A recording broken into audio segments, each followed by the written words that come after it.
자, 오늘은 오바댜 말씀을 통해서 겸손을 잃은 시대에 살아가는 우리에게 주시는 하나님 말씀에 귀 기울여 보려고 합니다. 오늘 본문 1절에 보면 오바댜의 묵시라고 시작합니다. 침묵 들어보셨죠? 예, 아무 말 하지 않는 거.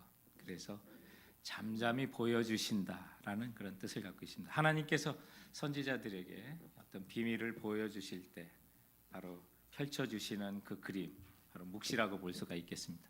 그래서 하나님이 하실 일을 이렇게 오바댜를 통해서 보여주신 그 계시의 말씀이 오바댜서가 되겠습니다. 오늘 1절의 그 내용을 보면 뭔가 하나님께서 오바댜를 심판을 준비하시는구나라는 것을 깨닫게 됩니다. 여러 나라들을 준비시키고 일으켜 세우셔서 전쟁을 준비시키고 있는 장면들을 보입니다. 그리고 2절 말씀에 보면 결정적으로 보라 내가 너를 나라들 가운데 매우 작게 하였으므로 내가 크게 멸시를 받느니라 라고 해서 에돔의 뭔가 큰 잘못 그 죄 때문에 하나님께서 이방 나라를 세워서 에돔을 매우 작게 만드시고 크게 멸시받게 하시겠다는 경고의 말씀을 담고 있습니다. 그렇다면 먼저 이 오바댜서를 기록될 당시에 어떤 역사적 배경을 잠시 생각해 봤으면 합니다. 이때는 예루살렘이 이제 바벨론에 의해서 멸망을 당할 때였습니다. 주전 587년에 바벨론에 의해서 유다 족속이 멸망을 합니다. 또 예루살렘이 멸망을 합니다. 그때 에돔 족속들이 유다를 치러 가는 바벨론을 도와줍니다. 그래서 오늘 10절과 11절에 보면 이 에돔의 죄악이 거기에 기록되어 있는데 내가 내 형제 야곱에게 행한 포악으로 말미암아 부끄러움을 당하고 영원히 멸절되리라.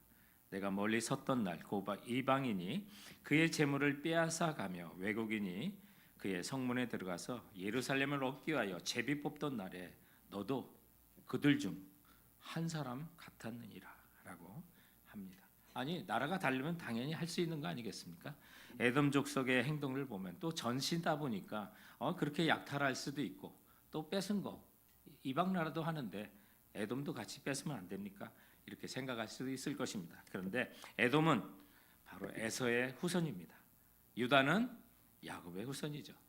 그러다 보니 에서와 야곱은 아버지가 같아요. 이삭입니다. 그러니 당연히 에서와 야곱은 형제죠. 그런데 형제 국가가 이렇게 당하고 있는데 오히려 도왔다는 것입니다. 야곱이 보면 형 에서의 장자권을 빼앗았던 적도 있습니다. 그러나 에서와 야곱은 야복강가에서 오래전에 화해한 바가 있었습니다. 그런데 이런 형제 관계임에도 불구하고 에돔이 유다를 어떻게 대했는지 거기에 오늘 본문에 기록되어 있습니다. 침략자인 바벨론에 대항해서 유다와 함께 같이 싸워주는 것이 당연했음에도 불구하고 오히려 유다의 멸망에 앞장섰고 아니 먹는 사람도 대충 먹었으면 뒤로 빠지고 포도도 많이 얻었으면 그냥 빠지는데 집요하게 그냥 처음부터 끝까지 괴롭혔다라고 하나님께서 그의 죄악을 낱낱이 고발하고 있습니다. 더군다나 이렇게 도와주면서도 이 에돔은 자기들은 결코 멸망당하지 않을 거라고 하는 착각을 가지고 있었습니다. 왜냐하면 산꼭대기에 살고 있습니다. 그동안 난공불락 같은 곳에 살고 있기 때문에 자기들은 이 산에서 나를 끌어낼 자는 아무도 없을 거라고 그렇게 착각하고 교만을 떨었던 것이었습니다. 그런데 돌아보면 오늘 본문의 1절부터 14절까지가 이런 에돔의 죄악된 행동들을 이제 오바댜를 통해서 하나님께서 보여주고 있는 것입니다. 그리고 15절에 이제 하나님의 심판이 가까웠음을 보여주는 어떤 중요한 전기가 보여지면서 16절부터 마지막 21절까지는 그들을 심판하시고 나아가 이것이 인류를 심판하시는 것으로 우리들에게 보여주고 있는 예언이 되는 것입니다. 그래서 돌아보면 이 에돔이라고 하는 불다라는 뜻을 갖고 있는 이 에돔이라고 하는 에돔의 그 모음은 다 같고요. 그 자음은 같고 모음이 좀 다릅니다. 그래서 아담을 상징하고 있는 것입니다. 아담은 인류를 뜻하고 있는 것이었습니다. 그래서 하나님께서 이 에돔의 멸망을 통해서 14절까지 멸망을 통해서 16절부터 21절까지 말씀하고 싶은 것은 이제 모든 인류를 또한 심판하실 것을 말씀하고 있는 것입니다. 그런데 이것이 심판만 닫고 있는 것이 아니라 항상 구약의 예언은 신약의 예언과 연결되고 또 주님의 재림까지도 연결된다는 사실을 반복해서 말씀하고 있는데, 이 본문은 바로 요엘서 우리가 지난주까지 다뤘던 2장과 3장에 있는 여호와의 날과 일맥상통하는 그런 심판의 날이 되는 것입니다. 그래서 그때 남은 자를 구원하시듯이 또한 하나님 앞에 신실하게 믿음을 지킨 자는 이제 하나님께서 회복시키시고 구원을 약속하고 있는 메시지가 되는 것입니다. 그러므로 이 예언은 이미 이루어졌고 또 앞으로도 이루어질 예언이기 때문에 오늘 오바댜가 잠잠히 하나님이 하시는 일을 보았던 것처럼 우리 성도 여러분, 정말 우리가 잠잠히 하나님이 우리 앞에 행하실 일들을 바라볼 수 있는 우리 모두가 되었으면 하는 것입니다. 오늘날 보면 에돔과 같이 정말 겸손을 잃어버린 교만의 시대를 살아가고 있는데, 우리에게 과연 주시는 그 메시지는 무엇인지 본문을 통해서 그 내용을 찾아볼 때, 첫 번째는 스스로 속게 하는 마음의 교만을 우리 한번 찾아봤으면 하는 것입니다. 우리는 겉으로 드러나는 그런 말에는 겸손을 표현할 수 있습니다. 내 안에 어떤 교만을 품고 있으면서도 여러 문화를 인해서 사람과의 관계 통해 또는 어떤 우리 언어를 절제하면서 내 마음의 교만을 드러내지 않으려고 할 때가 있습니다. 그런데 하나님은 우리 속을 아시는 것입니다. 우리가 암송하고 있는 마태복음 5장을 통해서 하나님이 우리 중심을 얼마나 살피시는구나 라는 사실을 우리가 요즘 배우고 있지 않습니까? 그런데 에돔은 굉장히 마음에 교만을 품고 있는데 그것이 스스로 자기를 속이고 있었다는 것입니다.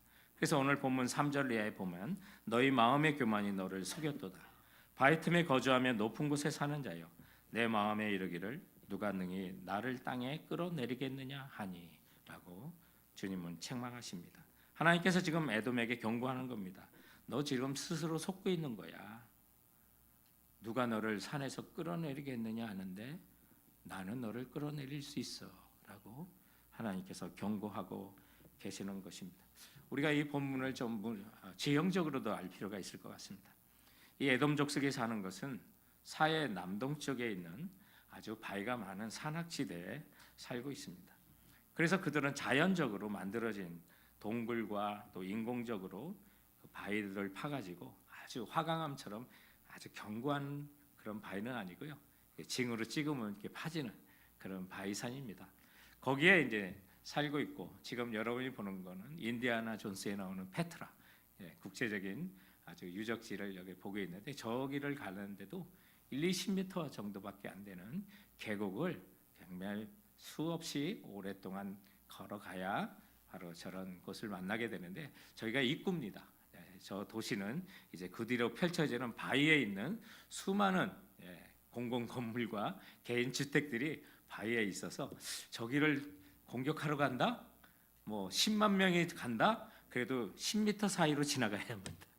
그러면 적은 숫자로 많은 군대들을 무찌를 수가 있습니다. 그리고 그것은 큰 산을 가지고 있는 그런 곳이 바로 에돔이라고 하는 땅입니다.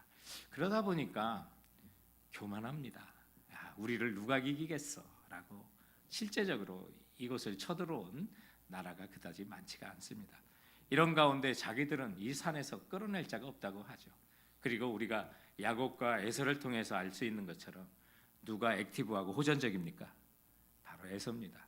야곱은 얌전했고요, 그리고 에서는 사냥을 좋아하고 아주 들로 나가는데 아주 익숙했던 사람입니다. 그러다 보니 이 에돔의 족속들은 전쟁에 아주 능했던 사람이죠. 그리고 지식까지도 있어서 그 지식으로 자기를 스스로 속이고 있던 거예요.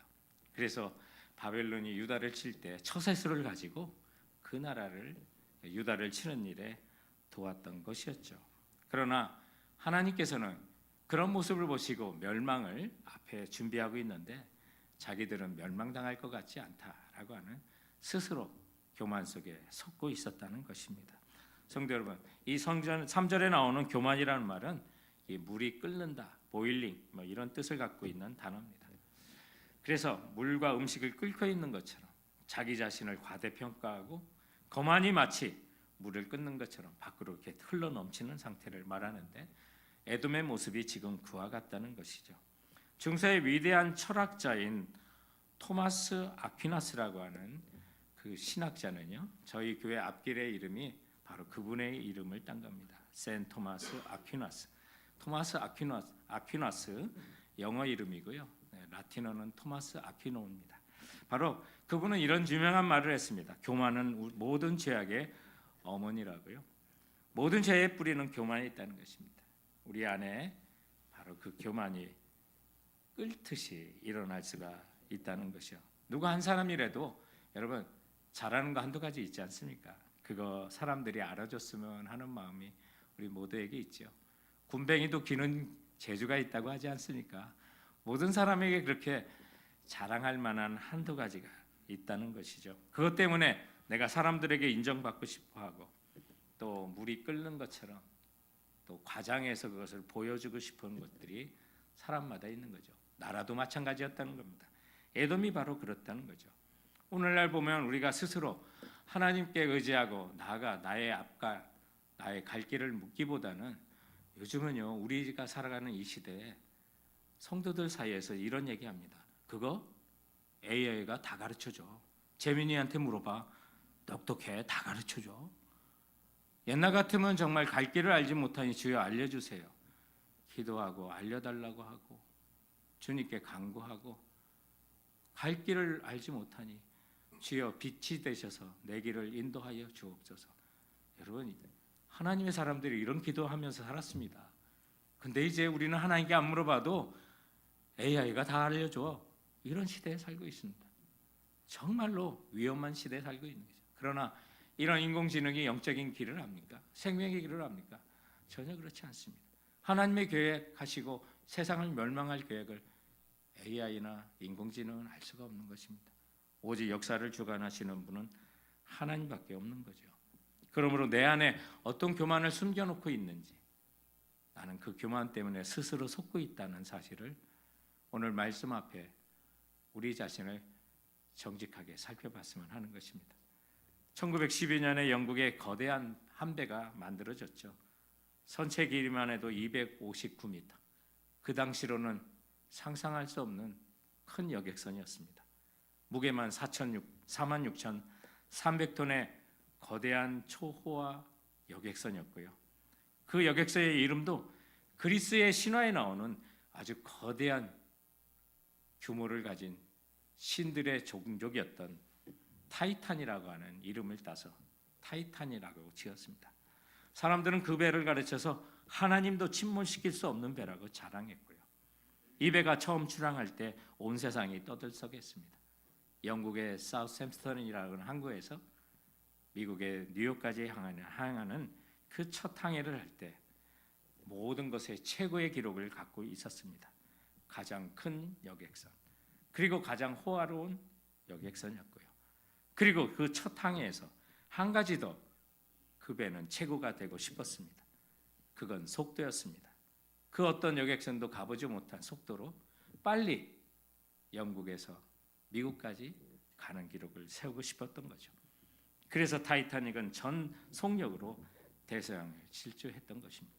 그런데 그 첫 항해에서 그 거대하고 호화로운 배가 4월 14일 뉴펀들랜드 해역에서 빙산에 부딪혀 바다에 침몰하고 맙니다. 우리가 잘 아는 것처럼 승선자 2,208명 중에 무려 1,513명이나 이 배와 함께 바닷속에 수장되고 말하고 해양 사고 중에 최고로 큰 사고였습니다. 가장 크고 가장 화려하고 가장 빠른 배라고 교만했던 그 배가 가장 많은 사망자를 갖는 기록을 갖게 된 것이었습니다. 하나님도 침몰시키도 없다고 하는 자랑하는 그 배였다는 사실을 생각한다면 더 겸손해야 한다는 사실을 우리에게 알려주는 것입니다. 성도 여러분, 하나님은 못하실 일이 없으신 분입니다. 우리의 가는 길을 아시는 것입니다. 우리의 마음을 살피시는 분입니다. 그분이 우리에게 말씀합니다. 너의 교만이 너를 스스로 속이고 있다. 심판이 가까워왔다는 이 지적에 우리가 겸손히 정직한 영으로 주님 앞에서는 우리 모두가 되기를 주님의 이름으로 축원드립니다. 교만을 잃고 살아가는 우리 시대에 주시는 두 번째 교훈이 있다면 그것은 아무것도 하지 않았는데도 죄가 된다는 메시지입니다. 에돔의 죄가 계속해서 나열되고 있는데 하나님의 책망이 에돔이 유다 백성들에게 어떤 일을 했는지를 자세히 알려주면서 너도 그와 같이 당할 거야 라고 말씀합니다. 너 그때 이렇게 했어야 돼 라고 교훈을 주는 내용들이 오늘 12절부터 13절에 나오는 내용입니다. 그 내용들이 바로 에돔이 유다에게 행했던 못된 짓들을 나열하고 있는 것입니다.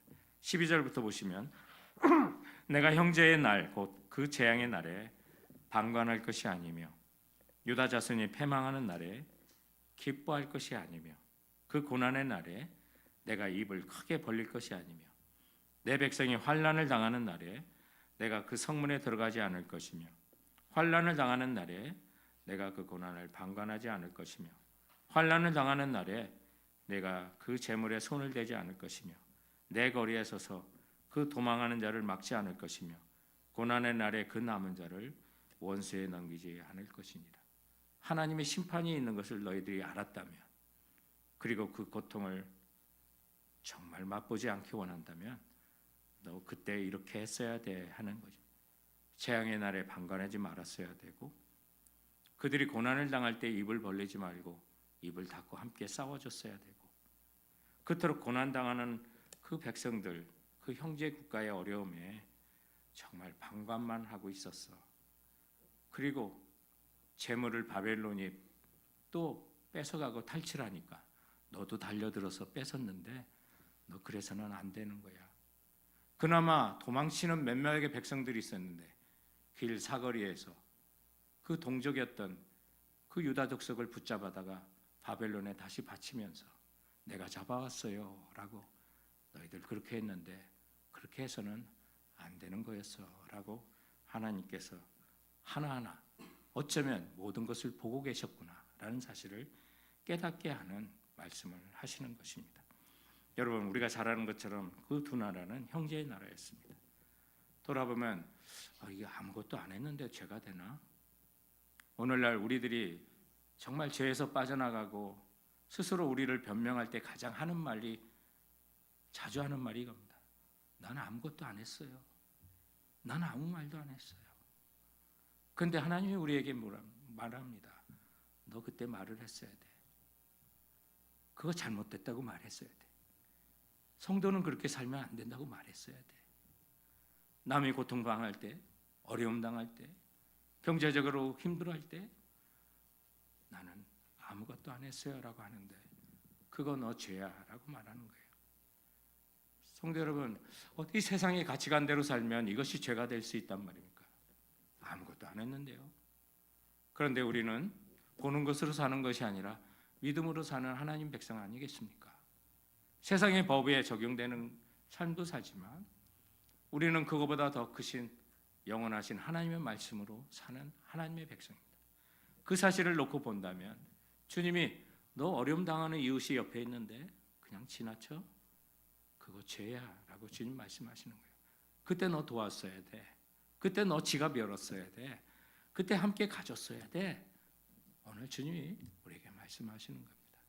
우리는 예수 그리스도의 피로 한 몸을 입은 형제와 자매입니다.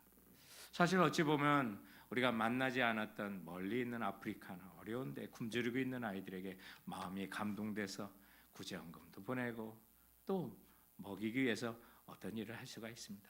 그런데 내 옆에서 함께 살아가며 다툰 적도 있고 눈을 흘긴 적도 있는 사람들에게 과연 우리가 그 형제자매가 고난과 아픔을 당할 때 그렇게 도와줄 수 있습니까?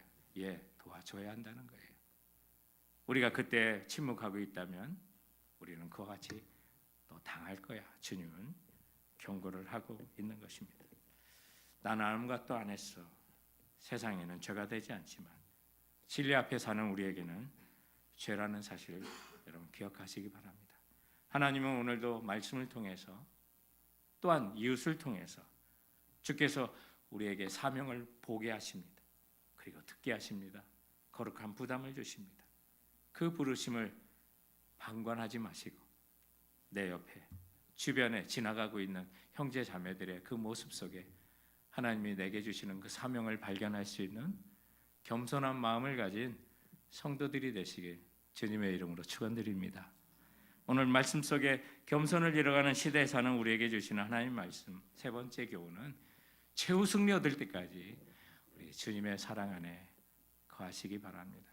주님의 긍휼과 사랑을 가지고 하나님이 기회 주실 때마다 형제 자매에게 방관하지 마시고 우리 힘써 돕고 함께 살아가시기 바랍니다. 이 세상은 하나님이 반드시 그 행한 거에 따라서 심판하십니다. 오늘 15절부터는 이제 하나님의 그 심판이 기록이 되어 있고요.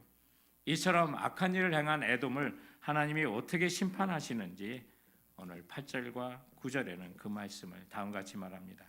여호와의 말씀이니라. 그날에 내가 에돔에서 지혜 있는 자를 멸하며 에서의 산에서 지각 있는 자를 멸하지 아니하겠느냐. 그마나 내 용사들이 놀랄 것이라. 이로 말미암아 에서의 산에 있는 사람은 다 죽임을 당하여 멸절되리라. 그렇습니다. 에돔은 스스로 자기를 속이고 지혜 있다고 생각했습니다. 산에 있으면 자신들은 보호된다고 생각했습니다. 그런데 하나님이 그를 끌어내리지 않겠느냐라고 말합니다. 멸하지 않겠느냐라고 말합니다. 그리고 그들이 그토록 의지했던 그 산에서 저들은 멸망을 당할 것이라고 말했습니다. 믿는 도끼에 발등 찍힌다는 말이 있지 않습니까? 우리가 하나님 외에 다른 것을 의지하고 있다가 그것 때문에 정말 발등이 찍히는 일이 많이 있죠. 그 사실을 생각해 보면 되는 것입니다. 이처럼 에돔은 바벨론과 동맹을 맺고 유다 족속을 공격하는 데 앞장서고 괴롭히는 데 앞장섰습니다만 결국 역사적으로 그들은 바벨론에 의해서 망하게 됩니다. 느부갓네살의 왕에 의해서 멸망을 당하고 또 하나님께서 여러 민족을 일으켜 전쟁을 준비하셨다는 것처럼 마지막에 로마에 의해서 이 에돔은 세상에서 영원히 사라지는 나라가 됩니다. 하나님의 말씀은 진리입니다. 정말 그대로 되는 것입니다. 그리고 하나님께서 오늘 16절 이하에 또 이 세상을 심판하시는 심판을 이제 보여주시며 15절에 다음과 같이 경고하십니다. 15절 여호와께서 만국을 벌할 날이 가까웠나니 내가 행한 대로 너도 받을 것인즉 내가 행한 것이 내 머리로 돌아갈 것이니라. 만국을 벌할 날, 바로 우리가 요에서 2장과 3장에서 계속 살펴봤던 여호와의 날, 바로 같은 날입니다. 그때 내가 행한 대로 너도 받을 것이라고 말합니다. 선악간에 심판하시는 그때 우리 그리스도인들을 정말 주님의 나라를 바라보며 주님의 사랑 안에 국민과 사랑을 베풀고 최후 승리를 얻으려고 노력한 사람의 그날은 보상을 받는 날이 될 것입니다. 내가 섬긴 대로 10고을, 5고을, 1고을 다스리는 권세를 얻을 것이고 그리고 5달란트, 또 2달란트, 1달란트 하나님의 상급이 있는 날이 될 것입니다. 그래서 이 심판은 이제 최후의 심판, 하나님께서 결코 죄를 관가하지 않으시고 이 세상을 심판하시고 또 재림하시는 주님과 함께 모든 것을 심판하는 날로 오늘 본문은 이제 예표하고 있습니다. 17절 이하의 내용을 보시면 최후의 심판의 날에 대한 모습이 그려져 있습니다. 오직 시온산에서 피할 자가 있으리니 그 산이 거룩할 것이요 야곱 족속은 자기 기업을 누릴 것이며 야곱 족속은 불이 될 것이며 요셉 족속은 불꽃이 될 것이라. 에서 족속은 지푸라기가 될 것이라. 그들이 그들 위에 붙어서 그들을 불사를 것인즉 에서 족속에 남은 자가 없으리니 여호와께서 말씀하십니다. 그들이 네겝과 에서의 산과 평지와 블레셋을 얻을 것이요 또 그들이 에브라임의 들과 사마리아의 들을 얻을 것이며 베냐민은 길앗을 얻을 것이며 사로잡혔던 이스라엘의 많은 자손은 가나안 사람에게 속한 이 땅에 사르밧까지 얻을 것이며 예루살렘에서 사로잡혔던 자들 곧 스바랏에 있는 자들은 네겝의 성읍들을 얻을 것이요 구원받은 자들이 시온산에 올라와서 에서의 산을 심판하리니 나라가 여호와께 속하리라. 이 예언은 이스라엘 백성이 이제 바벨론에서 고레스 칙령에 의해서 고토로 돌아오는 것으로 회복으로 연결되면서 신약을 살아가는 우리에게는 주님 다시 오실 때 우리에게 주어질 하나님 나라를 상징하고 있는 것입니다. 성경에 보면 우리 믿는 자들과 믿지 않는 자를 심판한다고 그랬습니다. 오늘 야곱과 또 그 이삭의 백성들이 에서의 백성을 지푸라기처럼 불에 살을 거라고 했는데 바로 믿는 자들이 심판에 참여하는 것을 말씀하고 있습니다. 사랑하는 성도 여러분, 힘들죠. 살아가는 게 어렵습니다. 그러나 오늘 주님의 이 명령을 받들고 살아갈 때 나도 벅차지만 쓰러져가고 신음하는 형제자매 우리가 방관하지 않고 돌보고 살아간다면 그때 하나님의 보상이 우리 앞에 있게 될 것입니다. 오늘 보는 본문 속에 보여주는 멸망당한 이 유다 백성들이 다시 그 땅에 돌아와 땅을 얻고 들을 얻고 성읍을 얻고 산을 얻을 것이라는 이 말씀은 예수 그리스도 안에 신실하게 살아가는 여러 성도들에게 주님이 오시는 그날에 하늘나라 영원한 그 나라 주님께서 우리 모두에게 허락해 주신다는 사실을 약속하고 있는 것입니다. 성도 여러분, 몇 평 되지 않는 이 땅을 그거 얻으려고 힘써 달려가지 마십시오. 주님이 가져오실 그 영원한 나라, 그 땅을 얻으려고 힘쓰시기 바랍니다. 주님이 거스리는 바로 그 통치하시는 그 나라, 하나님 나라, 같이 우리 꿈을 꿨으면 좋겠습니다. 여기 이스라엘이 당시 땅을 얻고 들을 얻고 성읍을 얻고 산을 얻고 왜 이렇게 계속해서 얻고라는 말이 나옵니까? 주님 오시는 그날에 눈물과 아픔이 없는 그 나라 우리에게 주어지면 성도 여러분, 여러분의 선악에 따라서 하나님께서 심판하실 때 믿는 자들에게는 신실한 자에게는 이와 같이 얻고 이에게 행했던 모든 일들 주께서 정말 소자에게 냉수한 그릇 대접한 것도 잊지 않고 갚아주신다고 하는 그 모든 보상들이 얻고 그날의 최고 승리를 얻으며 주님의 사랑에 품고 한 영혼이라도 내 곁에 고통당하는 자가 있다면 무시하지 말고 방관하지 말고 사랑을 베풀어 가시는 우리 성도들이 되시길 주님의 이름으로 축원드립니다. 기독교인들 중에 본이 되는 연예인이 있는데 신혜라 차인표라고 하는 부부가 있습니다. 아주 신실한 신앙생활로 열심히 살아가는 그런 부부인데요. 동영상 가운데 차인표의 인생을 바꾼 단 한 가지 사건이라는 제목의 영상이 있습니다. 거기 보면 차인표가 결혼하기 전에 미국에서 뉴저지에서 2년제 커뮤니티 칼리지를 다녔습니다. 낮에는 일을 하고 밤에는 이제 아르바이트를 하는 그런 일을 했었는데 그가 일했던 곳은 뉴저지 중부에 있는 캐리어 파운데이션이라고 하는 정신병원에서 간호보조원으로 일을 했었습니다. 낮에는 공부하고 밤에는 이제 그 병원이 다 그런 제도잖아요. 쉬프트가 있어서 밤 쉬프트에 들어가 일을 하게 되는데 1988년에 크리스마스 이브가 다가오고 있었습니다. 그런데 이 차인표가 그날만큼은 자기가 근무로 하지 않으려고 정말 소원을 했었고 그날 근무가 잡힐까 봐 두근두근 했었다고 하는데 그만큼 놀고 싶어 했답니다. 그런데 근무표가 이제 크리스마스 이브 날이 근무하는 날이 이제 발표되는 그때 딱 가서 보니까 그 보드에 크리스마스 이브 날 저녁 근무에 자신의 이름인 브루스 차라고 이름이 써 있었던 거였습니다. 아니 다른 사람들은 다 집에 가고 또 정신병동이다 보니까 경미한 환자들도 그때 집을 갔다고 합니다. 몇 명 남지 않은 그 중환자들 사이에서 그 텅 빈 병동에서 크리스마스 이브 날 할머니 간호사 한 분과 또 자기랑 둘이서만 근무를 하게 돼요. 그리고 그 안에서도 제일 싫어하는 일을 자기가 맡았다니 자살을 시도했던 사람을 8시간 동안 졸졸 따라다니는 일을 하는 겁니다. 다른 일들을 하게 되면 잠시 책을 보기도 하고 쉬기도 하는데 그 일만큼은 환자에게서 눈을 떼서는 안 된답니다. 속으로 그래서 그가 생각했대요. 나는 왜 이렇게 운이 없지? 한국에 내 친구들은 지금 어디 가서 소개팅도 하고 교회 예배드리러 가기도 하고 그럴 텐데 나는 지금 거의 텅 비어 있는 정신병동에서 생판 모르는 남자 환자를 졸졸 따라다니면서 봐야 하는 그 자신이 정말 처량하게 느껴졌다고 합니다. 그러면서 불평불만이 가득 차오르고 있대. 그날 자신이 맡았던 환자 이름이 에드워드였습니다. 50대에 머리가 벗겨진 체격이 큰 백인 장년 남성이었습니다. 그가 화장실에 가면 화장실을 졸졸 쫓아가고 복도를 가면 졸졸 또 따라다녀야만 했습니다. 그런데 그분이 이제 잠이 들었던 거예요. 정신병동이라고 보니 가구는 아무것도 없고요. 그저 매트리스 하나만 놓여있던 그런 방이었습니다. 그 매트리스에 이분이 벽쪽을 보고 애기처럼 쪼그리고 누워서 이제 잠이 들었는데 아마 그때가 새벽 1시나 2시쯤 되었을 거라고 합니다. 차인표가 병실 문 앞에 의자를 놓고 그 환자를 조용히 쳐다보는데 늦은 시간 졸린 눈으로 비몽사몽간에 환자를 바라보고 이런 상상을 하게 됩니다.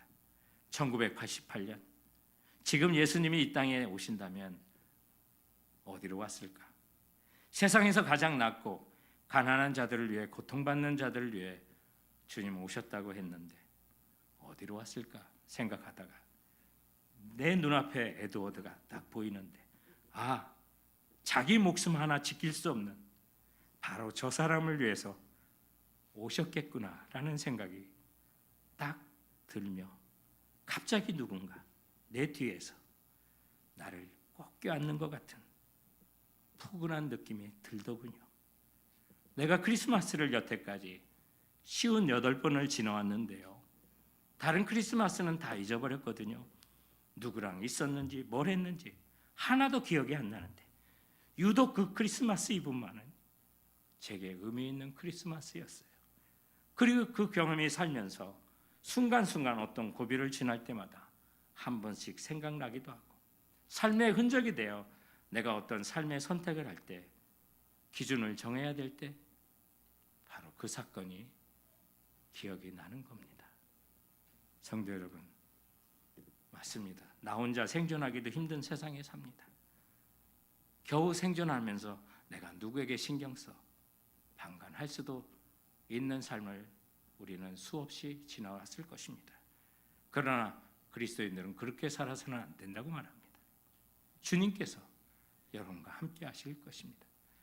내게 받은 주님의 십자가의 은혜와 사랑을 생각한다면 우리는 이웃의 고통과 아픔에 방관하거나 지나쳐서는 안 되는 존재라는 사실을 기억하시고 오늘 여러분 눈앞에 보이는 그리고 들리는 그 연약한 지체 한두 사람에게 그리스도의 사랑과 은혜로 여러분 섬겨주시는 그 사랑이 있을 때 주님 여러분을 품에 안아주시고 최후 승리 얻는 날 하늘의 영광과 그 능력의 나라를 우리 모두에게 허락해 주실 줄 믿고 나가는 성도들 되시길 주님의 이름으로 축원드립니다.